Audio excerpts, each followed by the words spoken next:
Bem-vindo ao Andy Sessions, o novo espaço de entrevistas do site Mundo de Andy. Temos nessa estreia o talentoso Luiz Amargo, que lançou recentemente o ótimo álbum Amor de Mula. Hoje vamos descobrir mais sobre o processo criativo por trás desse álbum e explorar o significado profundo que ele atribui ao conceito de amor de mula. Luiz, é um prazer tê-lo conosco. Então, começando, queremos saber como foi produzir esse álbum e lidar com essa gangorra de sentimentos. Eu acho que essa gangorra de sentimentos não é tão intencional, assim. Ela vem da maneira que as músicas foram compostas mesmo. Elas vêm de uma leva, assim, de músicas feitas ao longo de alguns anos, em que várias coisas aconteceram e eu não fiz, assim, desde o começo pensando em ter a consistência de um álbum. É só um apanhado de canções feitas em momentos muito diferentes, né? A mais antiga delas é de 2019, são pop. Aí tem outras que é da pandemia, 2020, 2021, até 2022. Então é isso, são canções que variam entre si naturalmente, eu acho, porque foram feitas nesse longo período de tempo. E eu acho que também tem uma questão de gosto. Eu gosto de discos e livros, obras em geral que abordam uma gama variada de sentimentos, que tem bastante contraste, né? Digamos assim, eu me interesso nesse contraste. Então eu acho que por isso que acabou saindo um pouco assim. Muito bom, muito bom. E Luiz, vivemos em um mundo dinâmico, onde muitas vezes é difícil se concentrar no que ouvimos. Para você, como artista, esse é o maior desafio no lançamento de um álbum? Sim, eu diria que sim, é justamente o maior desafio. Porque eu acho que essas músicas, elas recompensam uma audição atenta e também é uma audição que revisita elas, e que lê as letras, relê as letras, porque, de novo, acho que é uma coisa de gosto, que é assim que eu me relaciono com as músicas que eu mais gosto, assim, sabe? Quando eu gosto de alguma coisa, eu gosto de revisitar e ouvir várias vezes e realmente destrinchar aquilo. E eu acho que esse álbum, ele tem essa característica também. Ele recompensa quem estiver disposto a fazer isso. Agora, isso justamente é um desafio, né? Porque, enfim, hoje em dia, como a gente sabe, na economia da atenção, tá todo mundo, enfim, muita música, muita coisa disputando a atenção de todo mundo. Então é difícil realmente as pessoas terem tempo e terem é, essa vontade de lidar assim, dessa forma, com um álbum. Mas eu acho que existe isso. Eu acho que, tipo, já tem pessoas que falam comigo sobre esse disco que pararam para ler as letras e sacaram algumas coisas e vêm comentar comigo. Então eu acho que existe esse interesse. É um desafio despertar esse interesse nas pessoas, mas eu acho que quando você consegue, vale muito a pena e dá para fazer. Bem legal. E impossível não comentar a parceria com Bel Aurora no disco, Luiz, especialmente na forma como ambas as vozes funcionam junto ao instrumental, que possui uma rica sensibilidade. Como que nasceu essa parceria e existem planos de levar essa dobradinha para o palco? A Bel, eu já conheço ela tipo de redes sociais, de Instagram, acompanho o trabalho dela há muito tempo, bem antes de conhecer ela pessoalmente, na verdade. E eu gostava bastante do trabalho dela. Ela estava organizando um pequeno festival em, sei lá, 2022, precisava de alguém para o line-up e pensei em chamar ela. E foi assim que a gente começou a ficar amigo e ela viu o meu show, gostou das músicas, disse que queria participar do projeto e acabou gravando o disco comigo e foi uma peça fundamental desse álbum. Além de fazer backing vocals, vocais de apoio, ela também tem algumas vozes principais, algumas participações. E também toca teclado, piano, sintetizador e sanfona no álbum. E eu acho que foi realmente um encontro muito feliz esse com a Bel Aurora, porque ela como compositora também tem um trabalho que tem a ver com o meu, que tem essa pegada um pouco literária, assim. E acho que teve tudo a ver. E a gente já tá levando essa dobradinha pros palcos. Ela, além de quando eu faço show com banda, ela sempre tá na banda, tocando teclado e cantando. A gente também tem feito shows nesse formato duo, eu e ela, e que fica bem legal. E a gente quer muito levar esse formato adiante e tentar fazer em outros lugares. A gente tem feito mais em São Paulo, mas a gente quer fazer fora de São Paulo, enfim. É um formato que a gente está afinando ainda, mas que com certeza vai rolar cada vez mais, porque é bem legal. Ótimo, Luiz, muito bom, muito bom. E Luiz, eu sou muito fã de movimentos como a Vanguarda Paulista e vejo em Amor de Mula muito dessa diversidade sonora, especialmente na faixa São Pop, que é uma das minhas favoritas no disco. E a Vanguarda, ela tinha como objetivo subverter a estética da música. Em especial, como foi produzir essa faixa, a São Pop, que é tão pop, mas tão intensa em conteúdo literário e musical? Então, ela é assim porque São Pop é um poema, na verdade, começou como um poema do Leonardo Chagas, meu amigo, que ele postou no Facebook assim, tipo em 2019 e eu vi e achei que dava pra musicar. Falei com ele, ele topou e fiz São Pop. Então, acho que ela desde sempre tem essa carga literária, mas no próprio poema já tem essa ideia de brincar com o pop, né? Então a música acabou indo um pouco para esse lado também, mas eu acho que é uma característica das outras músicas também.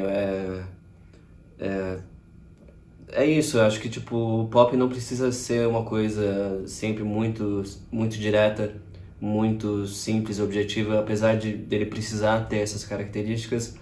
Eu acho que dá pra fazer de um jeito que tem isso, só que também tem algumas outras camadas que recompensam o ouvinte que ouve com atenção e que volta pra ouvir de novo e percebe, consegue fazer relações com outras coisas e tal. Então, isso eu acho que é uma coisa que eu tento fazer ativamente, assim, tipo, achar o meio termo entre, digamos, a literatura ou ideias um pouco complexas e filosóficas que seja, e a música popular mesmo, a canção popular, né? Mesmo que eu não faça exatamente música pop, eu faço, enfim, canção popular. Perfeito. E Luiz, todo álbum ele se acaba se tornando um grande livro com o passar dos anos. E você retrata seu momento com um ar de atemporalidade. Como é produzir um disco ausente de rótulos e prateleiras em um mundo onde isso se faz tão necessário para o algoritmo das plataformas digitais? Ah, produzir é muito legal. Acho que justamente eu gosto de produzir desse jeito porque é legal, porque você pode, em cada música você explora ideias diferentes, e, enfim, gêneros diferentes, mistura gêneros. Eu acho que essa é uma característica cada vez mais comum dos compositores contemporâneos, né? E o problema é na hora de divulgar, né? Tipo, você sempre tem que achar alguma categoria, alguma prateleira, né? E eu tive uma certa dificuldade com isso, né? E eu acho que o disco ele tem uma cara, ele se encaixa bem em uma certa categoria. Quando as pessoas ouvem, elas sacam bem, assim, sabe? Mas às vezes é difícil de descrever exatamente o que é. Eu digo que é uma mistura de MPB com indie rock, acho que no geral é isso, mas tem muitas outras coisas envolvidas, né? E é difícil você querer fazer uma música bem diversa e variada e ao mesmo tempo ter que se encaixar nessas prateleiras para conseguir divulgar o trabalho, mas é um esforço que todo mundo tem que fazer, né? E às vezes até é importante, às vezes até isso pode ser divertido de certa forma, é você exercer a capacidade da síntese, né?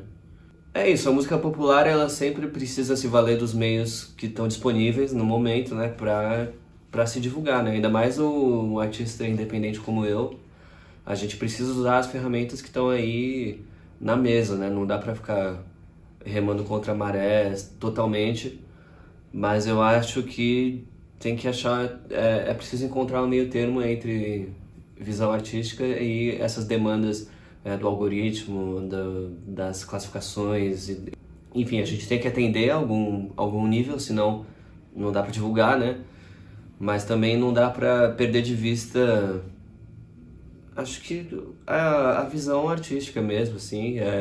Eu gosto da teimosia do artista, eu acho que ela é importante, ainda mais nesses tempos em que todo mundo se sente meio obrigado a fazer as coisas de uma certa maneira, porque é assim que o algoritmo privilegia, e daí isso acaba padronizando tudo, né? Enfim, eu acho que a gente tem que encontrar o meio termo entre isso e alguma autenticidade, né? Legal, legal. E Luiz, a música hoje ela não é só música, ela também é algo visual. Como que está sendo transformar esse conteúdo tão plural em algo visual para a promoção do álbum? Eu acho que isso acabou sendo uma coisa quase que natural para mim, visto que eu também trabalho com audiovisual e eu acho que isso acaba influenciando as minhas composições, e eu gosto de compor de um jeito que, se não é exatamente narrativo, é imagético talvez, e acabou sendo um passo natural, né, fazer esses clipes, esses visualizers, e até a maneira como eu faço conteúdo de redes sociais também acaba passando um pouco por isso. Mas assim, eu acho que ainda o mais importante para mim ainda começa com a música, com o som e, enfim, o visual vem depois, embora eu também goste de dar um carinho e uma atenção nisso. O mais importante ainda é a música em si. Então, quando eu faço a música, eu não tô pensando em, nossa, essa música pode ser um clipe tal, ou pode ser trilha de uma cena assim. Isso vem depois. Eu acho que isso é uma coisa importante de se frisar, que tudo começa com o som. A gente tem, né, essa cultura muito visual, ainda mais na nossa época da era das redes sociais. E, enfim, todo mundo está sujeito a isso e também tem uma dimensão disso que é legal, que é importante fazer e que dá para brincar bastante, fazer coisas muito boas. Mas eu sou, de certa forma, um militante da escuta. Eu acho que o importante da música é escutar. O visual acompanha, complementa, né? Mas acho que tudo começa com a música, a canção. Beleza, beleza. Seguindo, estamos falando de um álbum onde você é a figura central diante de vários pontos de vista do público. É desafiador lidar com o interesse desse mesmo público com uma música autoral que foge da estética padrão da música pop em tempos atuais? O show, na verdade, o show já existe bem antes do disco, eu acho, porque, enfim, esse disco ele só veio acontecer porque eu comecei, sei lá, em 2021 a tocar essas músicas. Comecei sozinho e daí depois eu me juntei ao Rick Chen, o baixista, e o Luca Coaviva, o baterista. E depois veio a Bel Aurora e o Rodrigo Passos na guitarra. Então a gente já toca essas músicas, o show meio que já ele foi surgindo espontaneamente, a gente foi, enfim, sempre amadurecendo ele, é claro. Mas eu acho que atualmente, agora, ainda mais agora com o disco lançado, é um show que ele tá um pouco mais cênico, ele tem uma certa proposta, eu não vou dizer que é teatral, mas uma proposta cênica mesmo. Há uma certa narrativa que se dá pelas próprias canções, mas também por questões de figurino, por objetos de cena, né? Como a granada de café. E eu também faço show voz e violão, show em formatos reduzidos. E eu tenho gostado cada vez mais de fazer assim, mas o meu preferido acho que é com banda. Eu gosto de também, enfim, eu acabo sendo a figura central, né, inevitavelmente, mas eu gosto de dar bastante espaço para os músicos, né, porque sem eles nada disso estaria acontecendo. Então, eu acho que o show com banda tem esse aspecto também da musicalidade. A gente tem algumas músicas que a gente estende as passagens instrumentais e tal. E sobre um interesse do público em música fora do padrão, eu acho que o desafiador para todo músico independente que está um pouco fora do padrão é alcançar o público, né? Eu acho que o interesse do público existe. Eu acho que ele existe, assim, e é forte. O problema é alcançar o público realmente, e de uma maneira consistente, de uma maneira... A música, ela pode até ser fora do padrão, mas ela sempre acaba se relacionando com alguma coisa e as pessoas ouvem e sacam e quem gosta, gosta bastante, sabe? Eu acho que isso é uma vantagem de ser um músico independente e de estar um pouco fora do padrão, que as pessoas que gostam, embora talvez seja mais difícil alcançar o público, embora seja uma coisa que talvez não seja tão fácil assim, tão palatável, quem gosta, gosta bastante. Acho que gera uma conexão intensa com as pessoas e pra mim isso é o mais importante, né? Mais do que números de redes sociais e tal, que enfim, são coisas importantes também que a gente tem que lidar, mas eu acho que o importante é ter essa conexão intensa, essa conexão intensa com o público, que de alguma maneira ou outra acha o seu trabalho. Seguindo, Luiz, eu sou um grande colecionador de álbuns, tenho paixão imensa por discos e eu tenho sempre aquele apreço pelo lançamento físico de um álbum. No caso do Amor de Mula, haverá o lançamento físico dele? E qual que é o papel do disco físico para o artista hoje? O formato físico, acho que ele é importante pro artista independente, e acho que para todos os artistas, né? Porque ele dá uma opção pro super fã, né, dessa categoria, de ter uma coisa que vai além só da relação digital, né? Ele é um artigo especial, realmente. E eu pretendo fazer sim, eu não sei quando eu vou conseguir, né? Sendo artista independente, mas eu pretendo assim que possível fazer alguma coisa em formato físico, CD e ou vinil. Eu acho que é importante, eu acho que também pro meu tipo de música é um diferencial legal, porque tem a coisa do encarte, das letras, acho que o formato físico convida mais a pessoa a ler as letras e ler a ficha técnica, os créditos. É, então é isso, acho que o formato físico tem esse papel de ser uma coisa para quem realmente é fã e quer ir um passo além e ter uma relação ainda mais íntima com esse trabalho. Então eu pretendo fazer, só não tenho previsão concreta de quando eu vou conseguir. Eu espero que até o final desse ano. Mas além do disco também tem outras coisas físicas que são muito importantes pro independente, que eu também estou fazendo, camiseta, pôster, até o chocolate Luiz Amargo, em parceria com a Casa Las Eviches. Ok. E ainda aproveitando a questão anterior, pensando em novos formatos, como que é essa entrevista que você está respondendo? Qual que é o grande desafio da arte em tempos atuais? O grande desafio da arte, acho que de certa forma é o que sempre foi, que é despertar a atenção, né, das pessoas. Eu acho que isso sempre é um desafio. Hoje em dia é um desafio que se dá de maneiras diferentes, de maneiras mais intensas talvez, porque a gente tem toda essa questão de excesso informacional, de uma disputa incessante pela atenção de todo mundo. Mas eu acho que isso sempre foi um desafio, né? Ele só muda de figura através dos tempos.